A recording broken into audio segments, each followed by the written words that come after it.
Fala galera, vamos falar hoje sobre os 7 princípios da liberdade do livro Mais Esperto que o Diabo, do Napoleão Hill.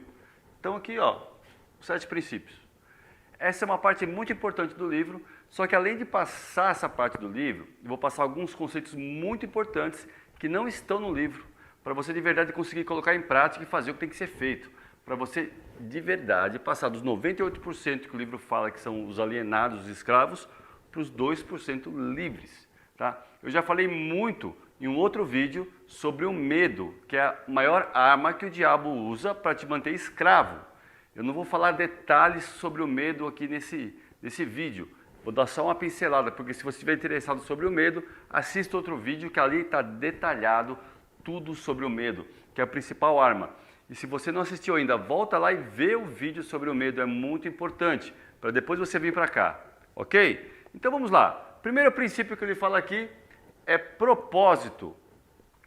Somente os 2% livres que têm propósito definido. É muito importante você definir qual que é o propósito da sua vida. O que você veio fazer aqui na Terra? Qual que é o seu propósito principal aqui na Terra? Porque se você vive de qualquer maneira, conforme a vida vai te levando para qualquer canto, você nunca será livre. Tá aqui, ó. Olha o que ele coloca no livro. Um plano sem propósito, a tendência de dar certo é perto de zero.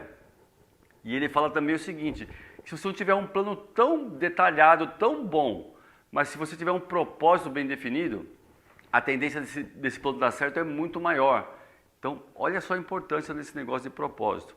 É muito mais importante um propósito bem definido do que o plano. Porque se você tem um propósito bem definido, meu irmão, você vai seguir no caminho dele. Coisas vão acontecer durante o caminho, mas você não se desvia do seu propósito. Você vai até modificando o seu plano. Por isso que eu gosto do sistema de plano 80-20. Você planeja 80% e 20% você ajusta no percurso. Se você quiser fazer um plano muito detalhado para alcançar seu propósito, você não vai conseguir. Então é muito importante isso. Agora você vai falar assim, Pedro, mas eu não sei o meu propósito. Qual que é o meu propósito de vida? Sabe por que você não sabe o seu propósito?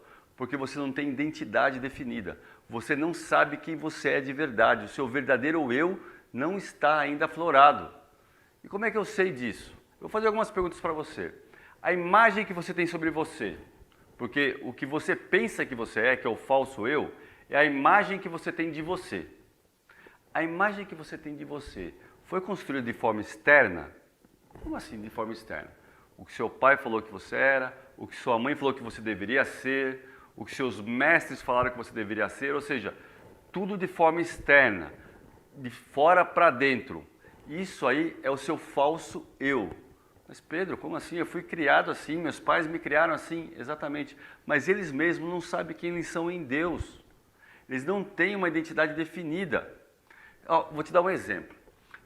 Já preguei em muita igreja, já falei em muita igreja, e eu falo o seguinte, todo mundo aqui sabe quem é? Todo mundo, sim! O que vocês são? Somos filhos de Deus. Tá, então por que vocês não estão fazendo aquilo que está lá no livro de João?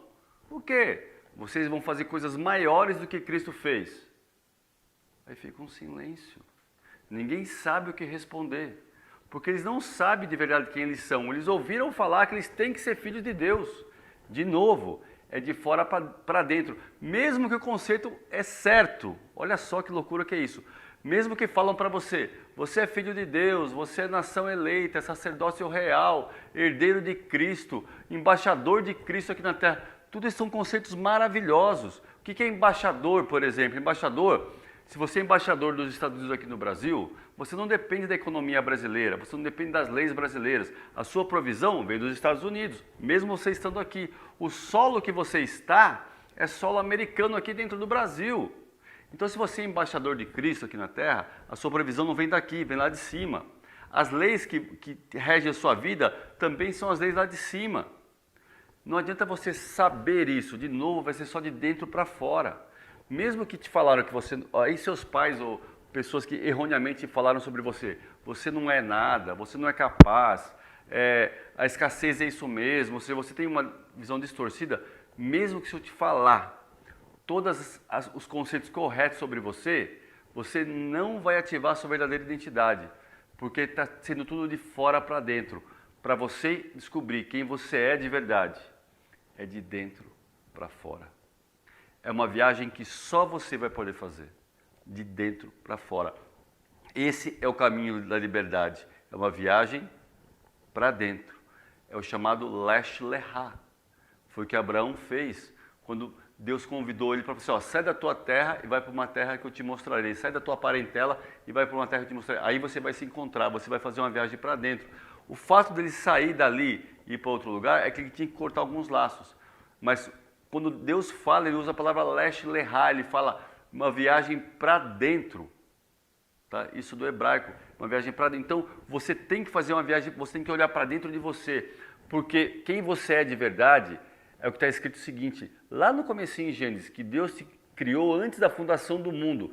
E aí ele fala que ele soprou em você o sopro divino. Dentro de você tem um sopro divino. Ele fala que você é imagem e semelhança dele. Está aí dentro de você. Você precisa buscar isso de dentro para fora, olhar para dentro de você e saber quem você é de verdade. Sem você saber quem você não consegue definir propósito para a sua vida. Como você vai saber quem você sem saber quem você é, você vai definir o que você vai fazer. E a religião, de novo, te escraviza. Como assim, Pedro? Não estou falando mal tanto da religião, da igreja, não. Meu irmão, a religião que põe princípios errados, eu sou contra totalmente. Eu sou a favor da intimidade com Deus. Eu sou cristão, sim. Mas você tem que buscar a verdade e não o que te impõe. Você sabe o que a igreja faz? Ela pega o estereotipo de escravo. Tá? Você já era escravo antes de ir para lá. Ela só pega isso, não modifica a sua identidade de escravo e coloca uma pele de cordeiro em cima. Que aí piora mais ainda, porque a hora que você veste essa pele de cordeiro, entende que você tem que ser um cordeiro de Deus, aí você pensa que já chegou em algum lugar e não chegou. Olha só que perigo, é muito mais perigoso, porque quando você está fora buscando um caminho, pode ser que você encontre, mas quando você chega num lugar e você pensa que encontrou o caminho, você para de andar, mas não é isso. Você pensa que tem que ser ovelha, porque fala que a ovelha do pastor, você tem que ser ovelha assim, no secreto do seu quarto, com Deus, ali você é ovelha. Uma ovelha, inclusive, escuta a voz do pastor e reconhece no meio da multidão.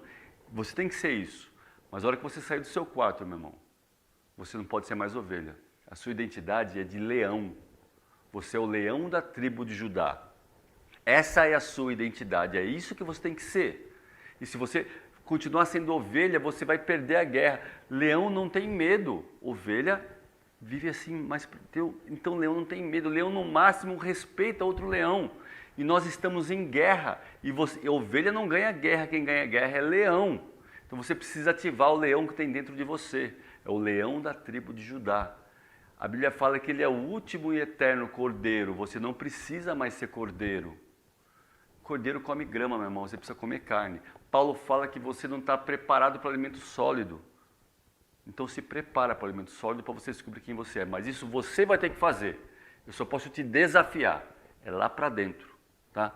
O meu propósito de vida, por exemplo, é te capacitar e te desafiar a tornar esse mundo um local mais próspero, justo e feliz. Esse é o meu propósito. Eu sei quem eu sou. Eu defini o propósito da minha vida. A minha missão mudou durante um período da minha vida. Eu fazia isso dentro das minhas empresas. Eu tive quase 3.000 funcionários. Eu fazia isso, desafiava as pessoas a tornar o mundo um local mais justo, próspero e feliz. Ali, com os clientes que eu convivia. E Deus falou assim, o seu tempo aqui acabou agora. Agora você vai falar isso para multidões. Então eu parei de fazer isso e estou fazendo o que estou fazendo aqui com você agora. Dando treinamento, desenvolvendo pessoas para tornar o mundo dessa maneira. A minha missão, para você não confundir, porque muitas pessoas confundem missão com propósito. Missão é como você vai cumprir o seu propósito. Antes de eu cumprir meu propósito, minha missão era dentro dessas empresas que eu tinha. Agora eu tirei todas elas da minha vida, tá? E agora eu estou focado nessa aqui. Que eu continuo com o meu propósito, porém minha missão é diferente. É de outra forma que eu vou executar o meu propósito, mas você só vai ser livre quando descobrir quem você é e definir o propósito da sua vida e começar a viver do seu propósito. Vamos falar agora da autodisciplina, ok? Segundo item, autodisciplina. Autodisciplina é muito importante, meu irmão. Você tem que conseguir cumprir as ordens que você dá para você mesmo. Aliás, esse é o conceito que eu uso de disciplina. O que é disciplina? As pessoas ficam... Disciplina é o seguinte, meu irmão, você tem a capacidade de cumprir as ordens que você dá para você mesmo. Isso é disciplina, autodisciplina. Porque às vezes você consegue até cumprir as ordens que alguém te dá. Isso não é disciplina, isso é obediência. Disciplina é você não precisar de ninguém te mandando, porque daí você vai ser autônomo. Se você sabe quem você é, que a gente já falou um pouquinho atrás, você vai ter autodisciplina. Você vai saber quem você é. E aí eu coloquei aqui, ó, domínio próprio. A disciplina está totalmente ligada ao domínio próprio, ou seja, você tem domínio sobre suas emoções, você tem domínio sobre as coisas da sua vida, isso é autodisciplina. Você fala que vai fazer uma coisa e fala, você escolhe o que você vai sentir. Você sabia disso? Que você pode escolher o que você vai sentir se você tiver domínio próprio? Exatamente, domínio próprio é para isso, meu irmão, para você conseguir escolher o que você vai sentir. Ou as circunstâncias determinam o que você sente. Se as circunstâncias determinam o que você sente, você não tem domínio próprio. Ok? E eu coloquei aqui, ó, pecados. Você sabia que você tem um pecado de estimação? Se você não tem domínio próprio, no nível que eu vou te explicar aqui agora, presta muita atenção nisso, você não tem autodisciplina e não vai conseguir ser livre. Eu vou te falar que você tem um pecado de estimação e esse pecado domina a sua vida.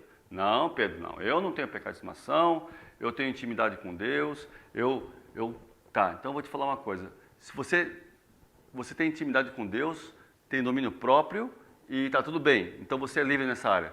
Então deixa eu fazer uma pergunta para você. Você sabe qual que é o seu dom aqui nessa terra? Não?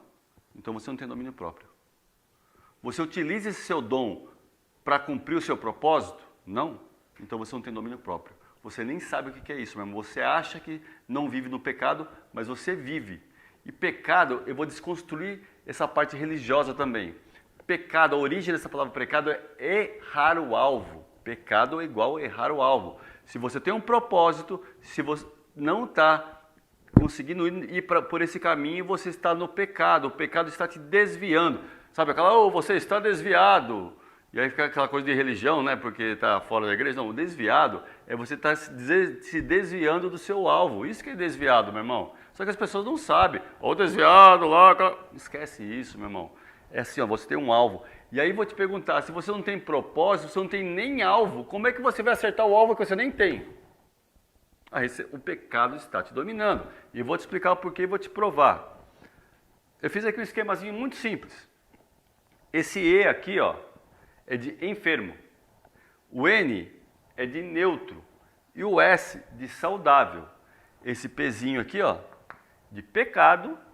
E esse D de dom. Então vamos lá. Quando você vive pelo seu dom, você está no nível de saudável. Você sabe o seu dom, você tem propósito definido, você vive pelo seu dom, você aplica o seu dom todos os dias, você tem domínio próprio, porque você sabe sobre o seu dom. Aí sabe por que você acha que você não é dominado pelo pecado? Porque a grande maioria está nessa zona neutra aqui, ó. É muito importante isso. Agora, quando o cara está na zona enferma, aí é fácil falar que o cara está no pecado. O cara está se drogando, está enchendo a cara direto, o cara é alcoólatra, prostituição. Aí você fala, nossa, esse cara está no pecado. Ali está latente, é claro. E aí, quanto mais próximo daqui do pecado, mais próximo da morte você está. Aqui, quanto mais perto do seu dom, mais perto da vida você está. E aí, quando você está no neutro, você não consegue identificar que você está no pecado. Mas do neutro para cá, o fluxo é em direção à morte. É só do dom para cá que o fluxo é em direção à vida. Então, se você não conhece seu dom, comece a buscar de novo. Mas comece lá pela identidade. Aí você vai descobrir o seu dom, você vai viver pelo seu dom, você vai aplicar o seu dom e vai começar a se livrar do pecado e sair da zona enferma. E quais são os pecados que estão te dominando? Eu tenho até um treinamento sobre isso que se chama Decifrando Pessoas, que eu falo muito sobre dons e pecados, que você tem uma trava emocional que foi causada por um trauma na infância, essa trava emocional te mantém escravo no pecado, você não conhece seu dom e seu propósito está atrás do seu dom. Então, se você não tratar suas emoções, vai ser difícil você conseguir fazer a viagem para dentro. Quais são esses pecados? São 9 pecados, olha só, são 9 pecados e 9 dons. Será que é por acaso, meu irmão? Não. E o diabo sabe te manter escravo no pecado e ainda mais, ele quer que você não acredite nisso, que você não está no pecado. Porque daí não precisa fazer mais nada, você já está preso e nem percebe que está preso. É a melhor coisa, você não luta contra. Muitas pessoas que estão aqui no fundo do poço, elas lutam contra e conseguem ir lá para outro canto. E os nêutrons ficam na zona neutra porque está no confortável. Então vamos lá. Quais são os pecados? É a raiva, o orgulho, a vaidade, a inveja, a avareza, o medo, a gula, a luxúria e a preguiça. Um desses está te dominando. Então fique esperto, meu irmão. Se você quer saber mais sobre isso, depois tenta se inteirar sobre Decifrando Pessoas, que ali eu detalho isso e já salvamos muito casamentos com isso, já salvamos muito negócio, porque você consegue gerenciar as pessoas utilizando essa técnica, você consegue criar produtos utilizando essa técnica, você consegue criar desejo da sua empresa utilizando tudo baseado nisso aí, ok? Vamos para o próximo. Aprender com o fracasso. Você não pode ter medo do fracasso. O fracasso é importante. A soma dos seus fracassos determina o seu sucesso. Se você tiver medo de arriscar, tiver medo do fracasso, você não vai arriscar. E onde não tem risco, não tem crescimento. Aquela zona de estabilidade não tem crescimento. Você não pode ter medo de ir, não pode ter medo de arriscar, senão você, por medo do fracasso, e aí você fica estagnado, meu irmão. E eu coloquei aqui, ó, o fracasso é como se fosse uma semente. Eu vou explicar isso para você como semente, que fica muito mais fácil. Porque, lógico que você não tem que viver fracassando, não é isso que eu estou falando. É o conceito MVP, o original conceito MVP, não o que estão falando por aí hoje em dia também. O que é MVP? É o conceito das startups de mínimo produto viável, que ao invés de ficar anos planejando uma coisa perfeita, eles planejam até um certo ponto, já implementam aquele produto, testam ele, vê o que está errado, já corrige e lança novamente. Essas empresas crescem 700, 800, 1000% ao ano, enquanto uma empresa tradicional que fica só no medo do risco, do fracasso, cresce 10% ao ano ou às vezes 0% ao ano. Só que aí está se distorcendo esse negócio, vamos colocar qualquer coisa que é o MVP. Criou um nome para coisa mal feita, MVP, e tem até aquela frase, o feito é melhor do que o perfeito. Tá?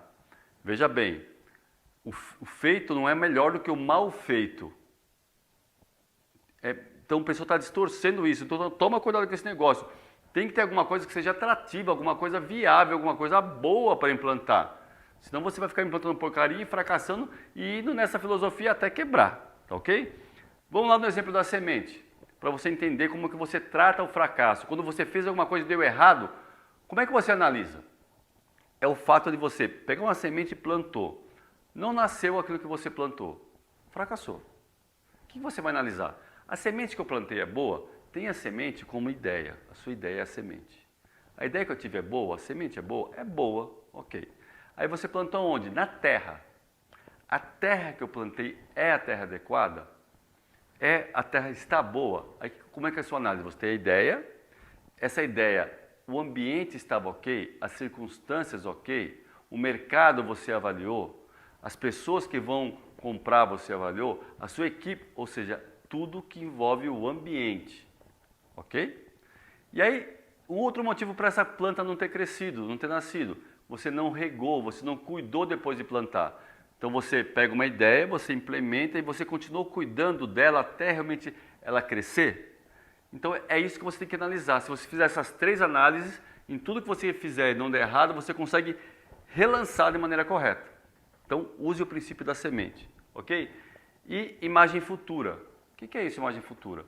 Você tem que saber o seguinte, não é porque você fracassou a sua vida inteira e você tem um banco de imagens no seu lado direito do cérebro, que você, sempre que você vai fazer alguma coisa, você busca a imagem do lado direito, que é a imagem do fracasso, e aí tem medo de arriscar. Não, defina o propósito. Você percebeu que tudo começa com um propósito?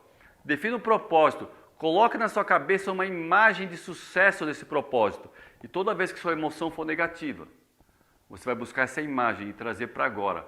Por isso que é a imagem futura. Foque sempre nisso. E aí, se você focar só na imagem do fracasso, você não vai mais arriscar e não vai mais conseguir crescer e sair de onde você está. Então é muito importante você conseguir fazer isso, ok? Então, aprender com fracasso, ambiente.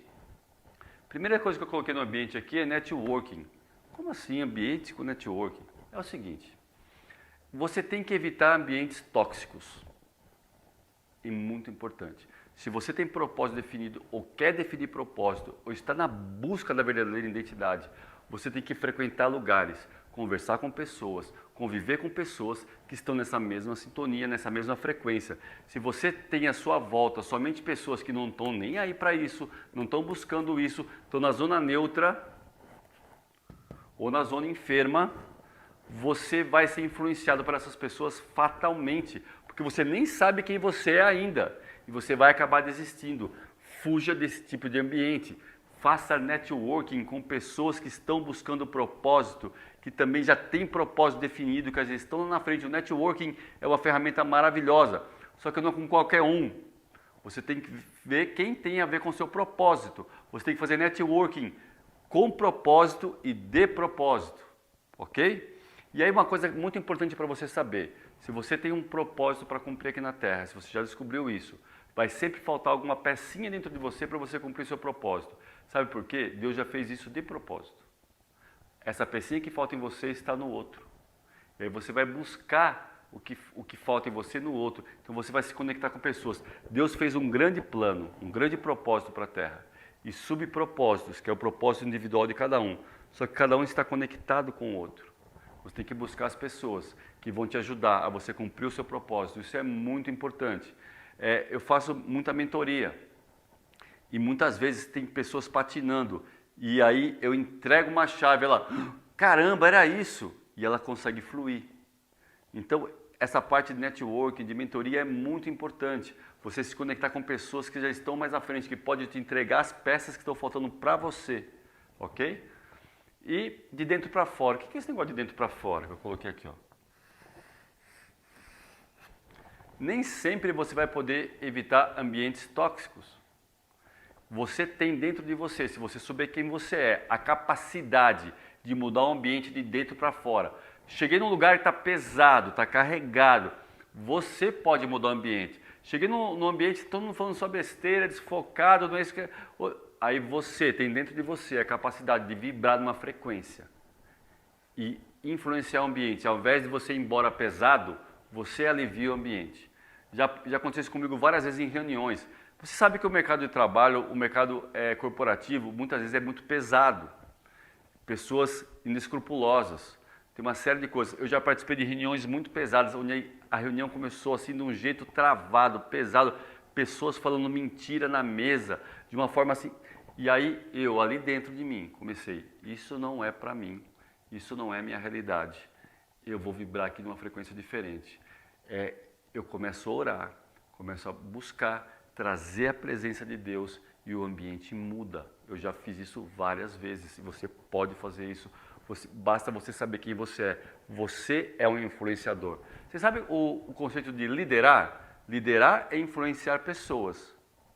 Se você quer ser um bom líder, eu lidero aonde quer que eu esteja. Não lidero mandando. Mandando é fácil, meu irmão. Se você manda em alguém depende do salário e você manda, é fácil.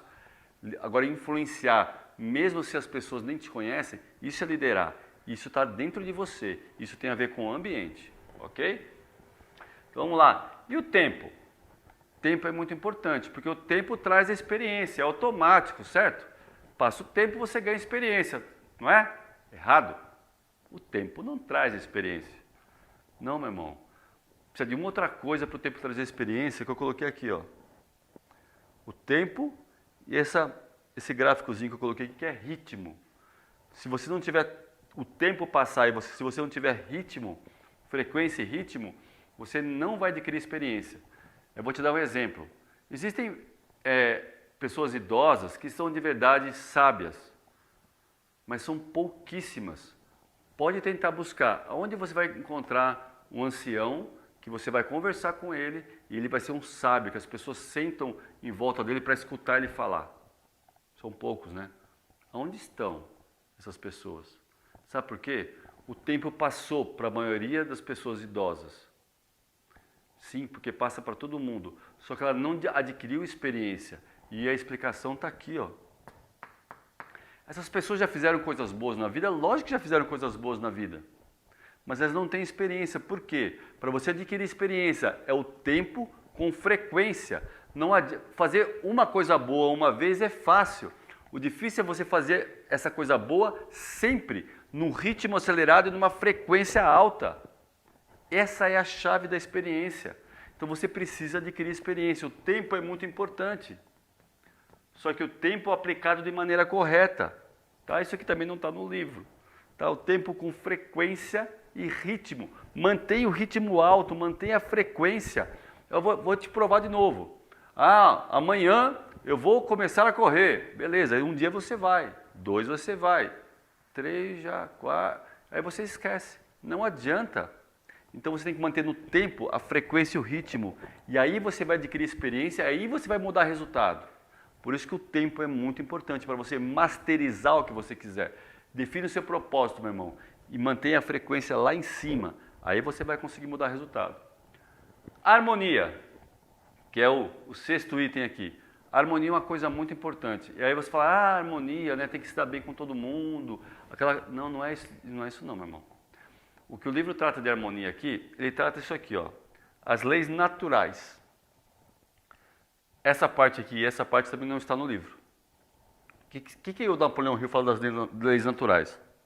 Ele fala o seguinte, a lei da gravidade é uma lei natural. Você pode não concordar com ela, você pode não gostar dela, mas ela atua sobre você. Aí você pode usá-la a seu favor, ou simplesmente só ficar reclamando dela. O ser humano consegue estudar a lei da gravidade, estuda física, estuda aerodinâmica, química e constrói um avião e consegue voar. Aí ele consegue usar todas essas leis ao favor dele. Isso é harmonia, você dominar as leis naturais. Só que eu falo que isso vai muito mais além. Você tem que dominar as leis humanas, ou seja, se você não conhecer das leis que regem também aqui, as leis humanas, você pode se dar mal. Você pode infringir leis que vão te trazer prejuízos. Já aconteceu isso comigo. Eu tinha um cliente, Motores Camis, eu fazia manutenção das embalagens dele. Ele mandava com um certo tipo de nota fiscal para mim. Essa nota fiscal, do jeito que ele mandava para mim, aquelas embalagens que eram sucata, eu não podia simplesmente jogar fora. Eu teria que devolver para ele uma nota fiscal, fazer todo um trâmite fiscal para isso. Que no começo eu não sabia, isso há muitos anos. Eu recebi uma multa enorme sobre isso. Então, meu irmão, se você não conhecer das leis humanas, daquilo que você quer atuar, você pode se dar mal. E as leis naturais, a mesma coisa. A ciência da economia mora aqui. A lei da oferta e procura, ela mora aqui. E o homem é louco para fazer lei aqui humana para mandar na lei da natureza. Não, Pedro, quem vai fazer uma lei para mandar na lei da gravidade? O cara é louco. Eu vou te dar um exemplo aqui, ó. Na lei da gravidade, não. Mas na economia, sim. Há pouco tempo congelaram os preços dos fretes. Funcionou? Não. Porque fizeram uma lei aqui, ó. Estão congelados os fretes. Aí você está contra uma lei natural. Mas qual lei natural? Lei da oferta e procura. É uma lei natural da natureza. Você faz uma lei aqui para mandar aqui. Não funciona. Sacou? E a lei que está acima de todas são as leis divinas. Se você dominar essas 3 leis, todos os princípios divinos. Aliás, eu chamo esses 2 aqui, ó, de princípios. E só essa aqui de lei. Porque essa aqui a gente pode modificar. O ser humano tem autonomia para modificar as leis. Agora, os princípios naturais e divinos, não. Você só pode aprender a usar ao seu favor. E quando você consegue alinhar os 3, que é o que eu faço na minha vida em tudo que eu faço, eu alinho os 3 princípios, aí você flui de uma maneira que você não tem ideia, meu irmão. Busque isso com todas as suas forças também. Tá? Isso aqui foi uma revelação que eu tive em oração. Isso aqui, ó, quando você alinha. Eu vou te dar um exemplo simples para você entender. Você pode criar um sistema de avaliação de desempenho na sua empresa. Tá? É uma lei, você criou uma lei, ó. A partir de agora, é uma avaliação de desempenho e o bônus da empresa vai ser liberado conforme a avaliação de desempenho que eu criei aqui.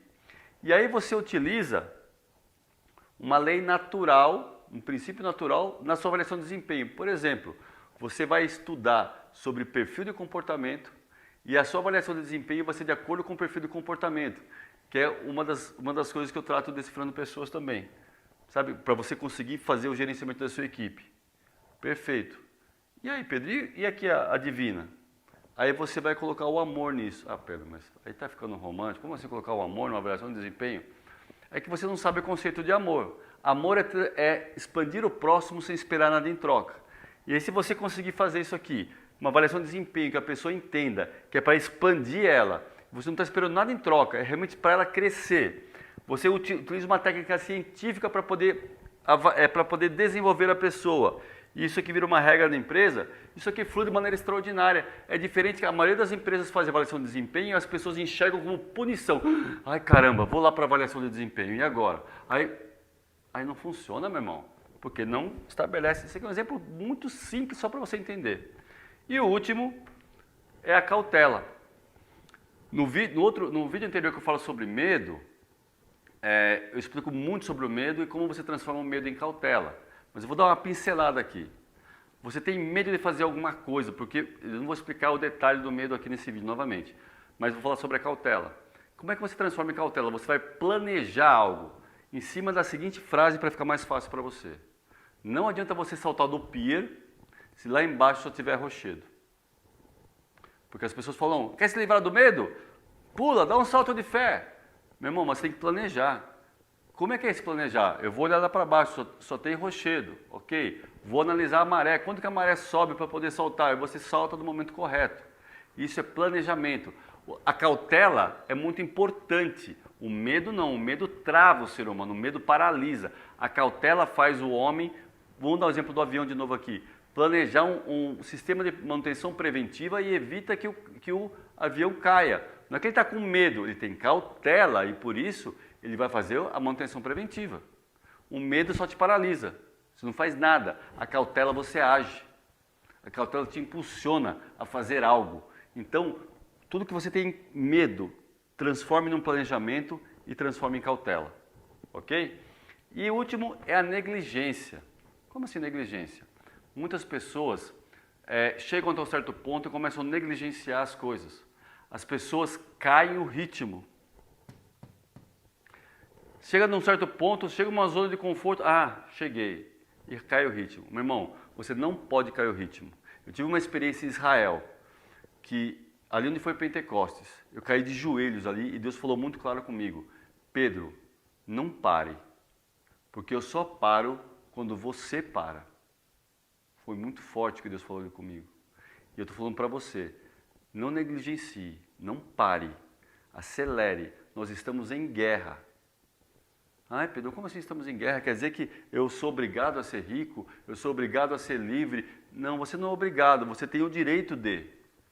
Agora, se você quiser viver na zona neutra, meu irmão, fique na zona neutra o resto da sua vida. Continue negligenciando, achando que está bom, mas não está. Você foi feito para transbordar, você foi feito para não estar na média. Você pode perceber que todo mundo quer te puxar para a média. Na escola, por exemplo, os que se destacam muito, são os nerds. Nota 9, 8, 10, né? 9, 10, são os nerds. Aí, os que nota abaixo da média, aí eles apelidam, eles chamam, intitulam de burros. E quem faz isso? É a média. Não tem apelido para a média. E todo mundo quer que você vá para a média, meu irmão. Só que a Bíblia fala o seguinte, que os mornos, eu estou a ponto de vomitar da minha boca. Se você é morno, meu irmão, você está negligenciando. Então sai desse lugar que você está e vai para um lugar que é diferente. Vai para a zona de saudável, para você usar o seu dom, para você prosperar, para você fazer aquilo que você jamais imaginou na sua vida, cumprir o seu propósito aqui na Terra. Ok, meu irmão? Espero que isso tenha ajudado. Eu quero realmente te incentivar e te capacitar a sair desses 98% e ir para os 2% que eu sei que você pode. Ok, meu irmão? Tamo junto. Até o próximo vídeo.